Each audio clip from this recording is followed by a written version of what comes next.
So we're going to turn to our first panel at this time. And it is my great honor to introduce another member of the MBTA Advisory Board. Mayor Breanna Koehn is currently serving in her second term as mayor of Medford. Prior to being elected mayor, she served 18 years on the city council, having first been elected at age 21. In addition to leading the city through the COVID-19 pandemic as mayor, she's implemented a number of wide-ranging policies and initiatives, such as the city's first ever comprehensive strategic plan and capital improvement plan.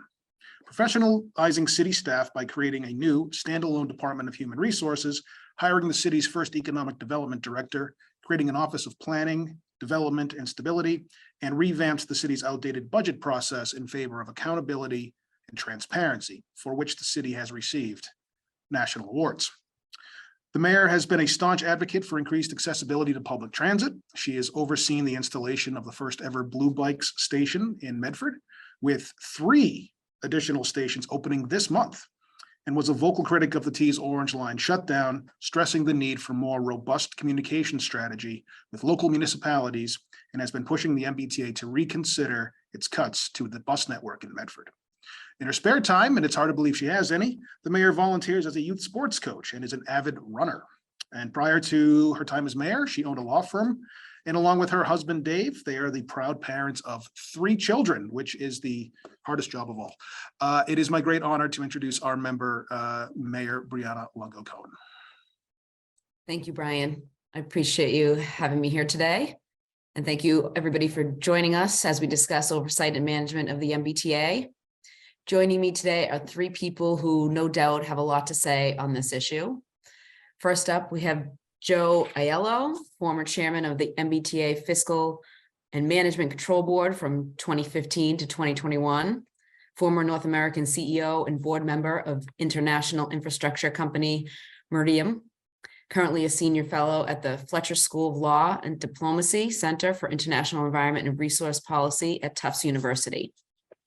We also have Dan Grabauskas, Massachusetts Secretary of Transportation from 2003 to 2005, General Manager of the MBTA 2005 to 2009, CEO of Honolulu Authority for Rapid Transportation from 2012 to 2016, and currently an independent transportation consultant at Grabauskas Consulting. And last up, but not least, Fred Salvucci, Massachusetts Secretary of Transportation from 1975 to 1978, and again from 1983 to 1990.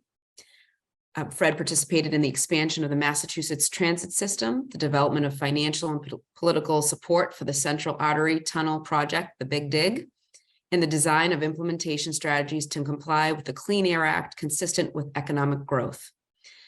Fred is a senior lecturer at the MIT Center for Transportation and Logistics. Welcome, Dan, Joe, and Fred. Appreciate you being here. I'm going to just start off and ask a question about the T's Board of Directors and ask if you have any opinions about the management structure, whether it's appropriate at the time being or has been appropriate in the past. And if you have any comments, I'll turn it over to Dan to start us off there. Good morning, everybody. Glad to be here, and thank you very much, Madam Mayor, and to my fellow panelists. Welcome and good morning. So interestingly enough, I guess I could say that I was maybe the last general manager that the board at that time stylized itself as a policy board rather than a management board, in contrast to what was headed up with the Fiscal Management Control Board. And I guess there were good things and bad things about that. The good thing was that there was pretty clear authority that was given to the general manager, delegated by the board. In fact, there was actually a booklet that was handed to every general manager at the time that said, here are the things that you're responsible for, and then here are the things that the board is responsible for. So it was pretty clear delineation, day-to-day management, hiring and firing within the authority, and so on. Small contracts at that time was defined as under $500,000 a year were pretty much the purview of the GM, and the board itself reserved for review of major policy decisions. While the, for instance, the general manager might negotiate labor contracts, final approval was given to the board, and the board set general direction. They approved large contracts, So there was kind of this, at that time anyway, more of an expectation that the GM was the manager. The board led through its policy direction and major decision-making that they voted in public once a month. So it seemed to work at the time. You know, I can only speak into my own experience. We weren't just, but as general manager, I can just say I wasn't just looking at the board for direction. By virtue of whoever was Secretary of Transportation at the time, that person was de facto the, you know, automatically the chair of the board, so that the governor had a strong voice right at the center of the table. The advisory board had a strong voice in that they had a hand in the recommendations for appointments to the board. They had veto power over the budget. They could not add to the line items, but they could reduce. And then certainly the myriad mayors, select boards, aldermanic boards that in the communities we serve all had a voice and believe me, directly contacted the general manager. So at that time, I think the idea was to try to balance a strong manager with accountability through the board. And the final thing I'll just mention is that the board at that time was also the appointing authority. So the board hired and fired. And that sort of gave me as a general manager direction to say, you know, first and foremost, if I had a question about where we were headed, the board was where I went. And again, the board had many facets that it represented by the people who were appointed, but that's where it went. So if that helps people give some context, that was the world that I lived in back prior to 2009. Great, thank you, Dan. And I'll turn it on over to Joseph. And maybe you could talk more, if I'm sure all three of you follow the current situation and the current board of directors. So maybe just elaborate on how you feel the current board management structure is and whether they're too deeply involved in the day-to-day or are too hands-off, and where we should, you know, go into the future. Sure. Well, let me pick off from where Dan ended.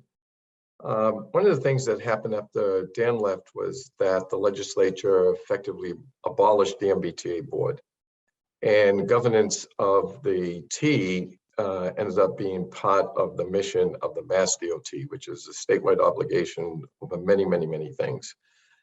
And I think that change can, while it was done in good faith by the legislature to try to find efficiencies in government and collapsing departments, failed to appreciate the uniqueness of what it takes to run the T, and probably accelerated what was already, while Dan was there, and I'm sure he'll tell you, sort of 20 years of underinvestment in the T, and led to the collapse in 2015.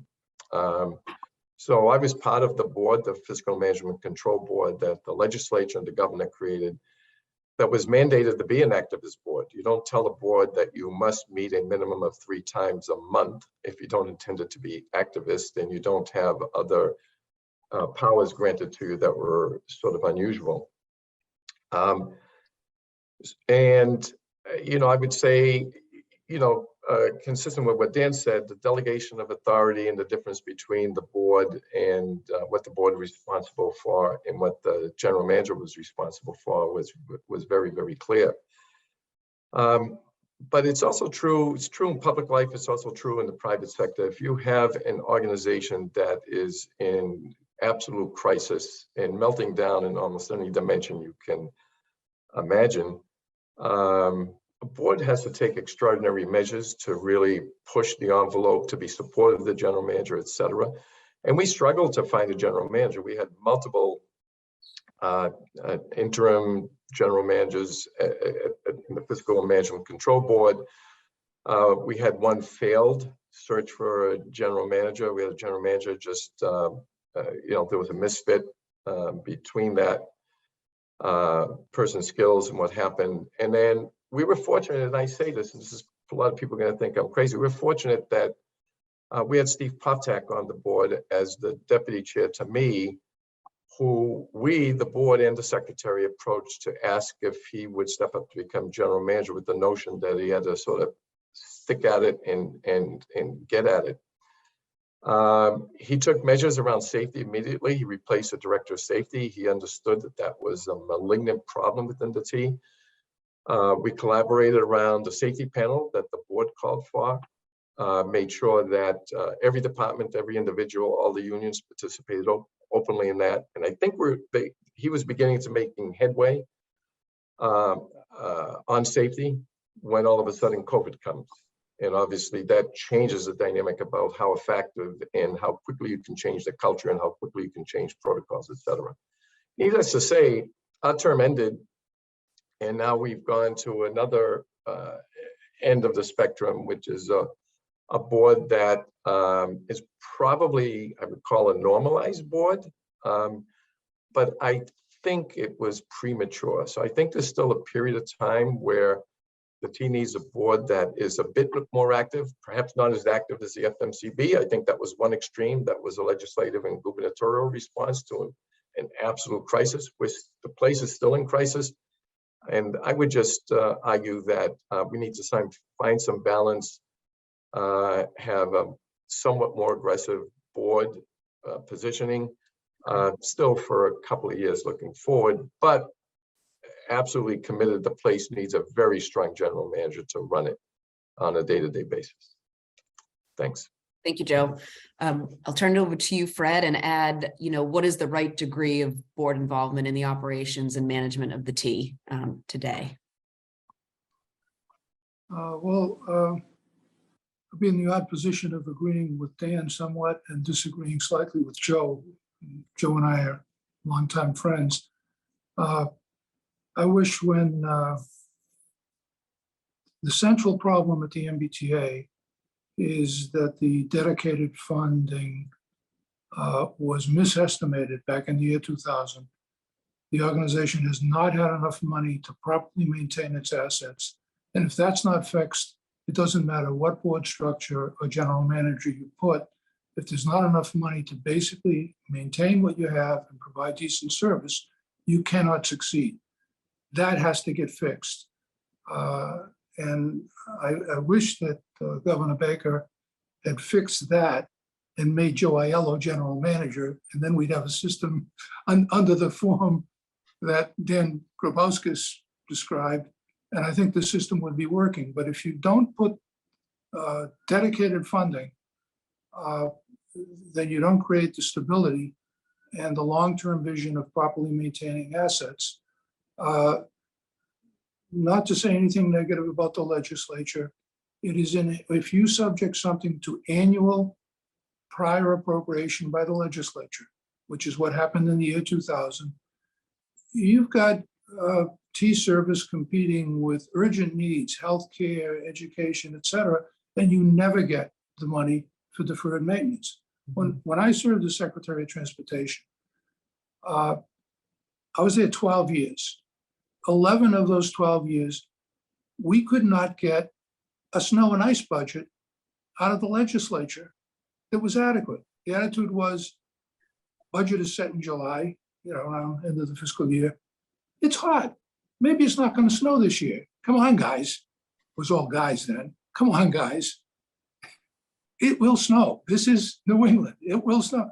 They'd never, 11 years out of 12, they gave us a totally inadequate snow and ice budget. Following winter, surprise, surprise, it would snow, and there'd be a deficiency budget. Which didn't allow any kind of prior management. It's in the nature of prior appropriation of the legislature, which has dozens and dozens of urgent items, that there's not enough money to think about proper preventative maintenance, either for highways or for transit. So to me, the central thing is getting a dedicated budget that's adequate. That's going to take legislation. It's not where we are now. On the governance side, I strongly prefer the governance model that Dan Grabauskas described. I saw several governance models back when I worked for the city of Boston, and I served actually representing Mayor White on the advisory board, so I'm familiar with the advisory board role. At that time, there was a board with staggered terms appointed by the governor, not accountable to anybody, and nice people, but they were kind of, Sargent was governor and they were accountable to John Volpe. No sense of teamwork with with Secretary Aiello, who was a great secretary, couldn't get a phone call returned. They were just from a different country. That system was reformed to create much more gubernatorial accountability by Aiello. He did a brilliant job of it. He involved the legislature. And I inherited in 1975 the Aiello structure, which actually had the chief executive officer, now called the general manager, serving at the pleasure of the governor. Very clear gubernatorial accountability in the system. But the advisory board, as Dan described, the term advisory is really a misnomer because the advisory board had the budget authority, as Dan pointed out, to cut but not add. But the advisory board was a real force with various positions that had to be approved by the advisory board as well. So there was some appointing authority as well as budget, but the budget was the big item. There was then some further change. The next time I was in the government, it was much more, almost exactly what Dan described. As secretary, I served as chair of the board, 6 members coterminous with the governor, accountable to the governor, appointed by the governor. Much better sense of teamwork because we all knew what the accountability was. I think that model works. If I would change anything, which would require legislation, I would, first of all, have a dedicated fund. Secondly, I'd have the advisory board with full authority to add as well as subtract from the budget. Because if you're going to really take care of deferred maintenance and safety issues, sometimes you have to add to the budget. So I would strengthen the advisory board role, restore it at least to where Dan experienced it, but I would add some power to that. But first and foremost, I put enough money into the system so that the general manager can succeed at running a good service. I think that's the most critical issue. Great. Thank you, Fred. And now we have some gals too. So hopefully the guys and gals in the legislature can fully fund what's necessary for the T. Well, the guys screwed it up bad enough, so the gals have got to help. Okay.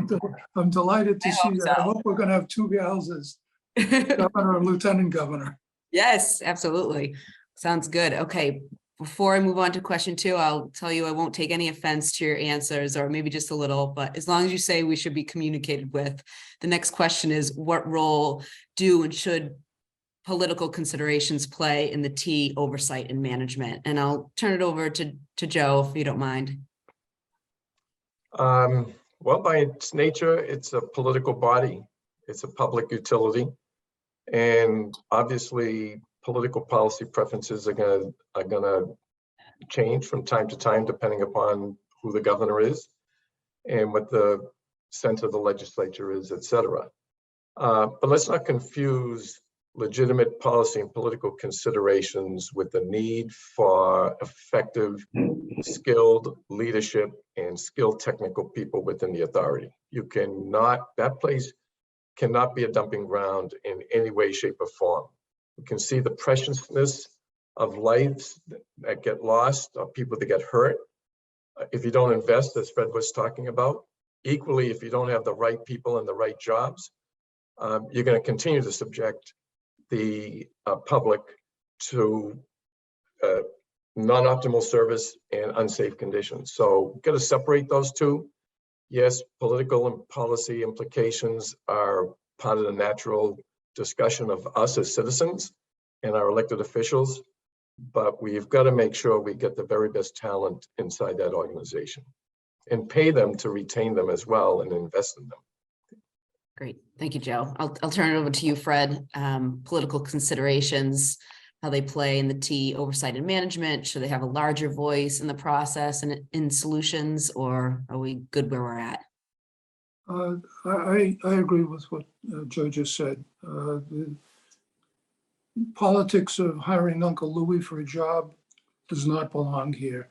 Politics of the governor being serious about policy and putting in competent people to execute it and putting enough money to actually run it, that's good politics, and the team needs good politics. Thank you. Dan, same question. Well, I guess I was just thinking of when I was Secretary of Transportation, as Fred mentioned, I was chairman of the board, and Mike Mulhern was the general manager at the time. And when Mike would hear complaints from some of the staff about, taking calls from local officials or what have you, he would direct them to the general laws and say, you'll notice that the first line about the incorporation or the creation of the MBTA is that it's an instrumentality, a government political instrumentality of the Commonwealth. So, we're a part of that fabric of the government that serves people. And I think that what I tried to remind people when I was in charge over there was that our customers are your constituents. They're the same people, and that we're both interested in trying to make sure that their lives are better, that they can get around, that they can get to work, that they can get to visit their family, and they can do that, safely and reliably, and so on. And so I think that there's a tremendous importance that the person who's in the seat of the general manager or on the board, pays strict attention to what's happening, either, indirectly as a body through the advisory board or directly, mayor to mayor. In the opening remarks, the mayor of Salem talked about the importance of, that station to her city. I can remember, she was mayor when I was GM, and she was a fierce advocate for making sure that the station was not just clean every day, but also that there were improvements made, because the benefit to the city was beyond even the service of transportation. It was a catalyst for economic development. And so I can just remember, again, speaking back to my own experiences, I think that the good part of the politics, not the bad stuff, that my colleagues have mentioned, which I totally agree, keep the, cronyism, hiring, and that kind of stuff away. But some of my most fruitful conversations were, with the mayors of some of the key cities that we served. And the last thing I'll say is, it's totally self-interested, to go to Fred's point about getting adequate resources and attention. The 175 cities and towns in which we operate, their local elected officials were our advocates with the legislature, because that's where we needed to go to get resources. And so it was certainly within our direct interest to make sure that we had a good rapport and good relationship, and served you as a mayor, as well as we served our mutual customers and constituents. Great. And if I could, I would just add one point about the governance, because both Dan and myself served as chair of the board in that structure when we were secretary.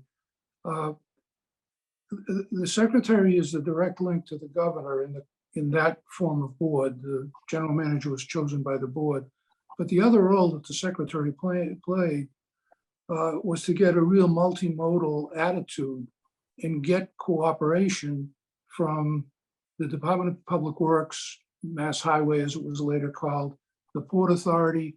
There's a terrible tendency toward silo thinking. Port Authority loves to get all the access in the world. They keep growing the airport, but heaven forfend, they put some money into providing more access. A little bit unfair. The Logan Express is a good example of where they have stepped up to the plate. But one of the jobs of the secretary as chair was not just working with the T, but making sure there was a cooperative attitude from the Highway Department and the Port Authority. And it's, I think that's an important role that's too easily forgotten. It's not just about the secretary showing up and chairing a board meeting. It's about what he does outside of that. And when you periodically go to the legislature for bond authorizations for capital investments, creating a balanced package so there are enough benefits, usually on the Chapter 90 and highway side, to the non-MBTA part of the district is essential. It's unrealistic and unfair to expect North Adams to be paying for my bus ride unless there's a balance in it that North Adams has a regional transit agency that's getting a reasonable appropriation and has decent amounts of Chapter 90 money, which they're not getting now.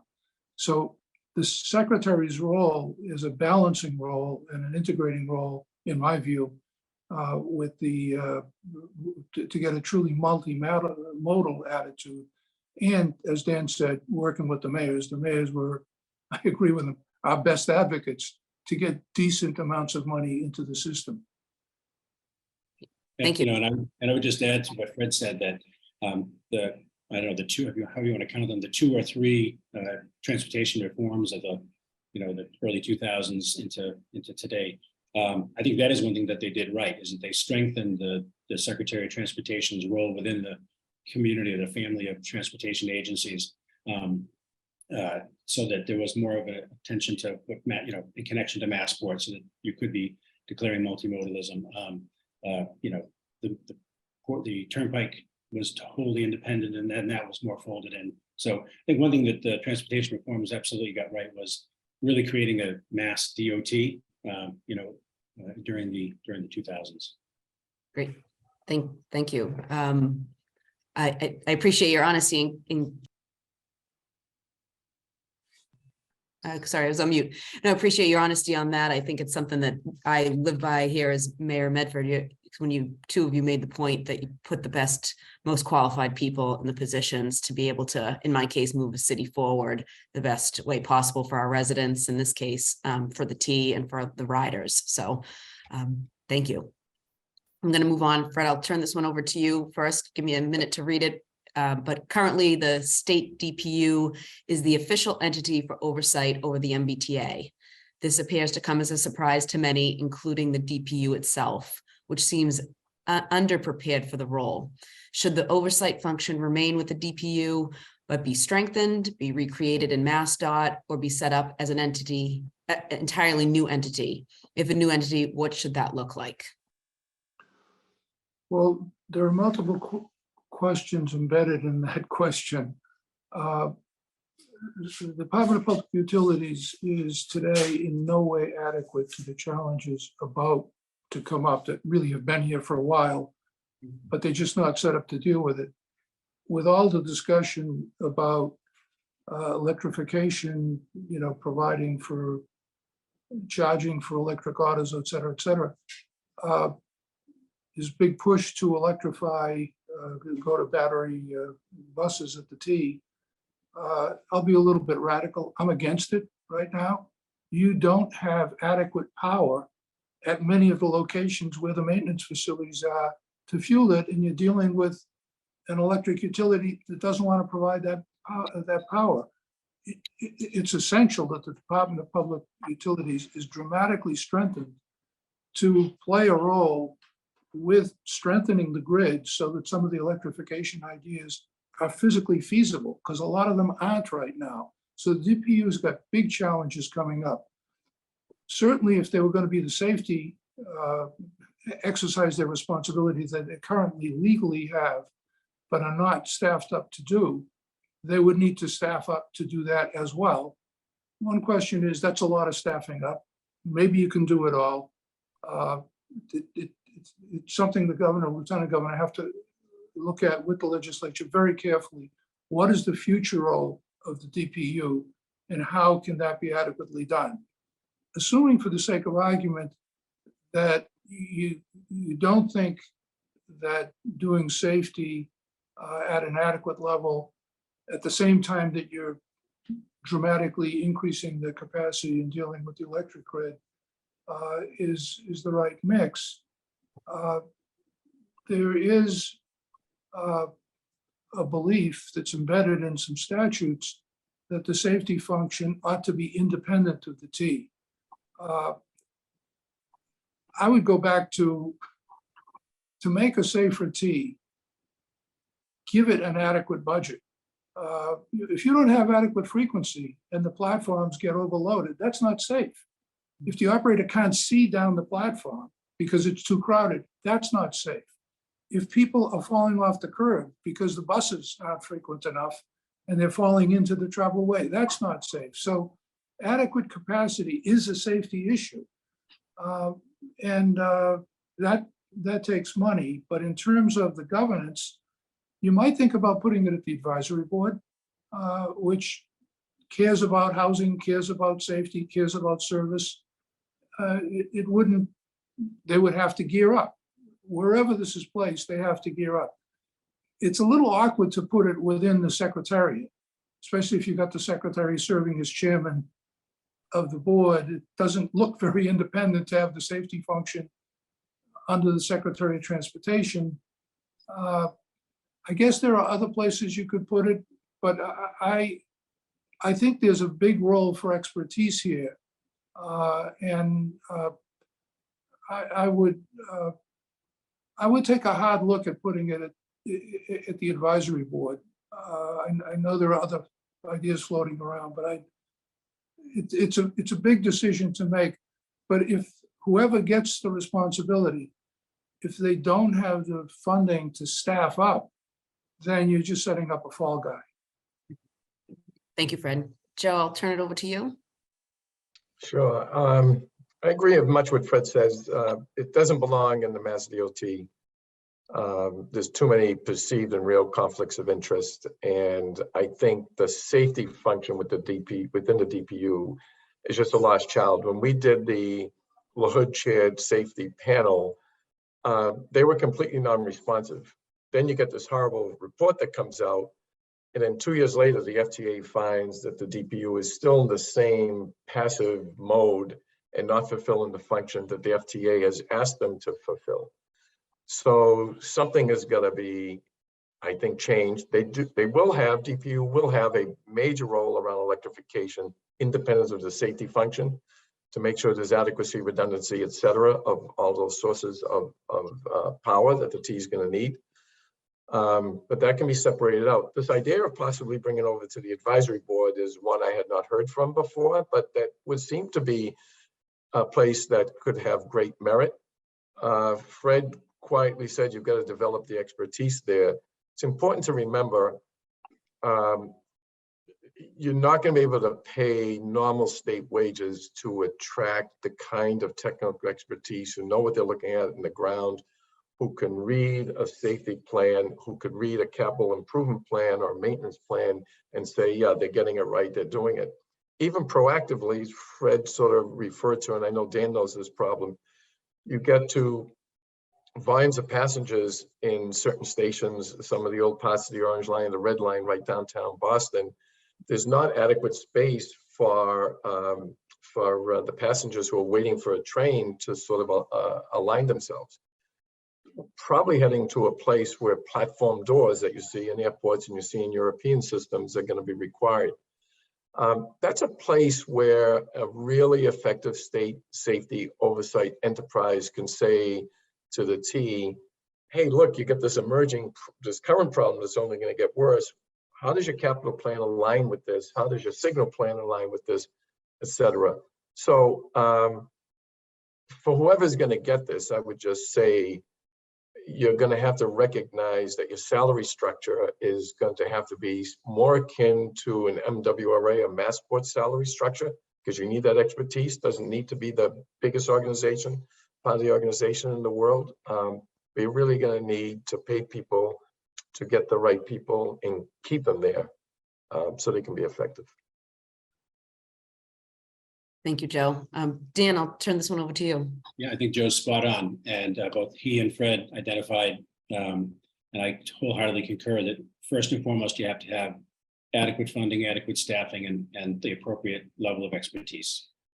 If you want really good safety oversight, the MBTA is a complicated organization. It is itself multimodal, from worrying about from trolleys to heavy rail to ferry systems to, elevators, escalators. There's a lot that can go wrong from a safety perspective in a very old system to boot. So you really need to make sure that wherever ultimately, I guess the legislature decides to place this responsibility, that they are funded and that the expertise is really spelled out. The second thing is independence. And I guess this speaks to the point that both Fred and Joe mentioned, which is under the current structure, I'd agree that Mass DOT would be not the good place to put it, because again, it'd be inherent. You can't have the watchdog hired by the person who's supposed to watch, you're supposed to be watching you. So that doesn't seem to me to be right. I think that's why it's placed at DPU, in a different location. The challenge is that as an instrumentality of the state, there's not a lot of other places right now, I guess you could sort of easily go. Brian Koehn asked me to talk about my own experience in Honolulu. So the system that I ran in Honolulu, or the agency that I ran, was an instrumentality of the city and the county of Honolulu. And in that case, HIDOT, Hawaii DOT was the place where the safety oversight was located, and that was appropriate because it was separated. The governor appointed those folks, and they oversaw what we did, and I reported to a board and to a mayor, and to a city council. So, yeah, I don't know whether it be the advisory board, whether it be an inspector general or auditor, or some other place within government that would be viewed as strong but independent. Maybe that's the kind of thing you want to look at. Or if it stayed at somewhere like a DPU, and again, I'm just sort of spitballing here, is there a way to give a term of office or something like that, like you do for the inspector general, that gives them the independence from whoever the governor is, or even who the commissioners are at DPU, so that they can make, but sometimes it's going to be an embarrassing call, right? I mean, if you find something that's not right and you call it out, that's what we're all really dancing around here, is how do you make sure that the people who need to tell the truth can feel that they can do that without the interference of politics. And so I just say adequate funding, technical expertise, and then strive to find that locus of independence and give them the strength to do it. Great. Thank you, Dan. I know we have a few more minutes. I don't know if you have anything to add, since we have the advisory board on the call listening in, as well as the executive branch of the MBTA, before we close out and hand it back over to Brian. With your expertise, I just want to give you that opportunity. Well, I would just make another pitch for a strengthened role for the advisory board. If the safety function were going to be added, one advantage is there already is expertise, and this would strengthen the expertise, but the link to the budget process that I think should be stronger, if you could add as well as delete. If you were going to do something like Joe suggests, platform screen doors, if you think about the Park Street southbound platform, half of the people are going to Ashmont, or less than half, more than half are going to Braintree. So there's always people left on the platform because they're waiting for the next train. Very difficult for the operator to see that whole platform. And that's a place, if you were going to do a gradual introduction of platform screen doors, you'd want to do it Park Street first. And you got to resist the temptation to say, well, that's not fair. Let's have it here, here, here, and everywhere. If from a safety point of view, the right thing to do is to start at Park Street, the advisory board had a stronger budget role that would establish the link to the money to actually implement an idea like that, to say, it's got to be prioritized to do Park Street first. Eventually, we might want all the stations, but we're going to start at the ones that are most critical. And you'd be able to have some discipline about the safety function with the connection to the appropriation process, if you strengthen that appropriation process. Great. Thank you, Fred. Yeah, I would also agree, both Dan and Fred, stronger role for the advisory board. A galaxy away many, many years ago, or whatever that phrase is, I was assistant general manager for budget and planning. And when Ann Lanner of the budget of the advisory board came walking down the hall, you sort of ran away into the bathroom, because the advisory board was really this powerhouse with good authority. And I think it was a remarkable governor on sort of how we behaved and what we did and what we prioritized. I'm absolutely for that. Yeah, I would say that's, again, the model that I lived through. Yeah, you listened, you heeded the advisory board, and the advisory board, spoke for the cities and towns as a collective body, and I think that was important. Again, not only to give direction to the board and to the general manager about priorities, but also ultimately to also help us to make our case when we needed something. The only thing I'd add is we've talked a lot about each of the different kind of key players of the board, the general manager, the governor. I would just also, say that an active legislative oversight is critical. When I was in both of my positions, we were fortunate to have very strong House and Senate leadership in the transportation committees. They also were very active, not really on a regular basis. They communicated with me about their priorities, and again, critically important to Fred's point, if we're going to win the legislature over, your first advocates are your legislative oversight committee chairs, to go to their leadership and to the rest of the bodies to say, we really need to, do something difficult here, which is to come up with more money and decide that money's going to go here versus someplace else. So, I applaud the legislative leaders, the chairs who are, actively engaged in seeing what's happening here and engaged with what's happening with the T. I think that's also very critical. This is absolutely a classic. It takes a village to create a successful MBTA. There is no one group or one entity. So I think all of these folks in all of these different organizations and entities are really critical. Absolutely. It does take a village, and we appreciate your expertise to help start that change and make it the best that we can with the MBTA. So thank you, Dan. Thank you, Fred. Thank you, Joe. I appreciate being part of this, and I look forward to the rest of the panelists, as well as Mayor Ballantyne, who I know is on the call. Brian, I'm going to turn it over to you. Thanks, Claire. Thank you very much. And you. thanks so much to Fred, Dan, and Joe, three former board chairs of the MBTA, as well as many other hats that you've worn over the years. So thank you very much for your time today. We appreciate your expertise. Madam Mayor, thank you for all you do, not just for Medford, but as I said to Mayor Driscoll, for the entire region. Mayors of our cities, especially in the inner core, don't just communicate and run their own communities. There's lots of regionality and lots of discussions going on across borders. So thank you for all you do and for your service on the advisory board. Thank you. Thank you very much.